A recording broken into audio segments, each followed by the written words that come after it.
হয়, আজি আন্তঃডিমৰা আঞ্চলিক ছাত্ৰ সন্থাই এক প্ৰতিবাদী কাৰ্যসূচী হাতত লয়। যি যুগদল হত্যাকাণ্ড, যুগদলত যি হৰকান্ত দলৰ পৰিয়ালক নিশাৰ ভিতৰতে যেনেকৈ নিৰ্মলভাৱে ডিঙি কাটি হত্যা কৰা হৈছিলে, সেই হত্যাকাণ্ড আজি 15 বছৰ গঢ়িছিলে, কিন্তু আজিৰ সময়লৈকে হৰকান্ত দলৰ পৰিয়ালে কোনো ধৰণৰ ন্যায় নাপালে। আৰু সেই ন্যায় বিচাৰি আজি আমি আন্তঃডিমৰা আঞ্চলিক ছাত্ৰ সন্থাই এক প্ৰতিবাদী কাৰ্যসূচী হাতত লৈছোঁ। আৰু আমি অসম চৰকাৰ তথা গৃহ মন্ত্ৰালয়ৰ মুখ্যমন্ত্ৰী ডাঙৰীয়ালৈ দাবী উত্থাপন কৰিছোঁ যে এই যি হৰকান্ত দলৰ যি হত্যাকাণ্ডৰ যি বিচাৰ আছিলে, সেই বিচাৰ আজিৰ পূৰ্বে কোনো ধৰণৰ তদন্ত হোৱা নাই। সেই তদন্ত অতি শীঘ্ৰে তদন্ত ল'ব লাগে। আৰু যি তদন্ত আছিল হৰকান্ত দলৰ হত্যাকাণ্ড, সেই হত্যাকাণ্ড CIDৰ হাতত আছিলে।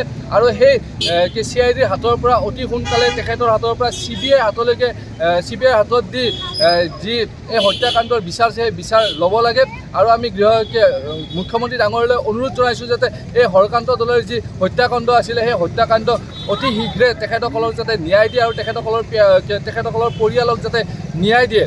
আৰু এই সন্দৰ্ভত যি হত্যাকাণ্ড আছিলে, এই হত্যাকাণ্ডত বহু সংখ্যক পৰিমাণে অকণ বৰা জড়িত থকা বুলি আমি শুনিবলৈ পাইছোঁ। কিন্তু আজিৰ ডেটত অকণ বৰা এখন মুকলি আকাশৰ তলত